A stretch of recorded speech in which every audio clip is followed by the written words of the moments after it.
আসসালামু আলাইকুম। আসলে আমি কিছু কথা বলতে চাই ডিজিটাল বাংলাদেশে। এখন বর্তমানে আমরা তুহার ব্যাপারে কথা অনেকেই তুহাকে নিয়ে টল করতেছে। আসলে তুহার বাবা মার উপর যে কি যাইতেছে এটা আমরা বুঝতেছি না। আমরা শুধু টল করতেছি, ইনকাম করতেছি, ভিউ কামাইতেছি, এটাই জানি। অনেক ভাইয়ারা আপুরা বলতেছে যে আমরা 11 বছর কালে আমরা নখ কাটি নাই, 11 বছর কালে আমরা সুসু করি নাই। আচ্ছা, আমার আম্মু সুসু করাই দিছে 11 বছর কালে। আপনার সময় 11 বছর আসলে এই সময় কি আপনার বাবা মাকে আপনাদের মোবাইল কিনে দিছিল? দিছিল না। সেই সময় কি টিকটক আসিল? আসিল না। ফেসবুক আসিল? আসিল না। মনে হয় না। অনেক আপুরা যারা বলতেছে, যারা 11 বছর বয়স ছিল সেই সময় ফেসবুক আসিল না, মোবাইল আসিল না।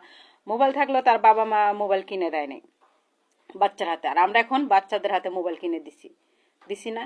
তাহলে সেই সময়কার আপনার 11 বছরের কথা, 11 বছর যে সময় ছিল আপনার সময় বয়স, সেই সময়ের কথা আর এখনকার কথা বললে কি এক হবে? এক হবে না। আমরা কি করতেছি, একটু ভিউ কামনের লেগে তুহা এইটা, তুহা সেইটা, তুহা এইটা, তুহারে নিয়ে কত কিছু বলতাছি। আসলে তুহা বাবা মার যে কি পদ্যে ঝড় যেতেছে এটা বলতাছি না। আমরা একটু ভিউ কামানোর লেগে, টাকা ইনকামের লেগে সবাই সবাই আমি আপনি হন সবাই দেখেন কত কিছু বলতাছি। আর সবাই তো এক সমান। এই যে আমরা যে সময় 11 বছর আছি এই সময় কি আমরা এরকম করছি? করি নাই। তাই ডিজিটাল বাংলাদেশ, আপনারা ডিজিটাল হবেন, বাচ্চারা ডিজিটাল হইলে দোষ? হ্যাঁ, আমারও বাচ্চা আছে। আসলে আমিরও বাচ্চা আছে। আমি বলতেছি যে আমার বাচ্চাটা যে আমি মোবাইল ব্যবহার করতে যাই, আমরা কখনো মোবাইল চোখে দেখছি? আমরা সময় 11 বছর আসলে আমরা মোবাইল চোখে দেখছি?